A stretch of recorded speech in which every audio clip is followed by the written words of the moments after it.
When a dog is tied to a cart, if it wants to follow, it is pulled and follows, making its spontaneous act coincide with necessity. But if the dog does not follow, it will be compelled in any case. So it is with men too. Even if they don't want to, they will be compelled to follow what is destined.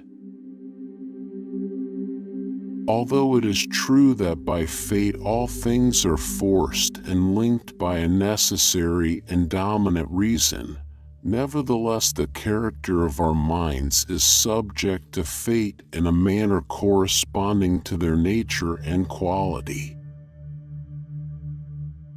Death is the separation of soul from body. Every animal is related to its own constitution and the consciousness of it.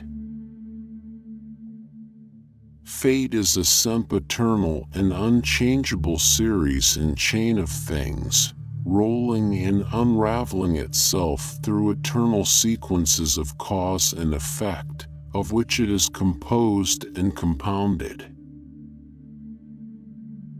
He who is running a race ought to endeavor and strive to the utmost of his ability to come off victor, but it is utterly wrong for him to trip up his competitor or to push him aside. So in life it is not unfair for one to seek for himself what may accrue to his benefit, but it is not right to take it from another. I myself think that the wise man meddles little or not at all in affairs and does his own things. If I followed the multitude, I should not have studied philosophy. If our minds were originally formed by nature in a sound and useful manner, then they pass on all the forces of fate, which imposes on us from outside in a relatively unobjectionable and more acceptable way. If something were brought about without an antecedent cause, it would be untrue that all things come about through fate. But if it is plausible that all events have an antecedent cause, what ground can be offered for not conceding that all things come about through fate? Living virtuously is equal to living in accordance with one's experience of the actual course of nature.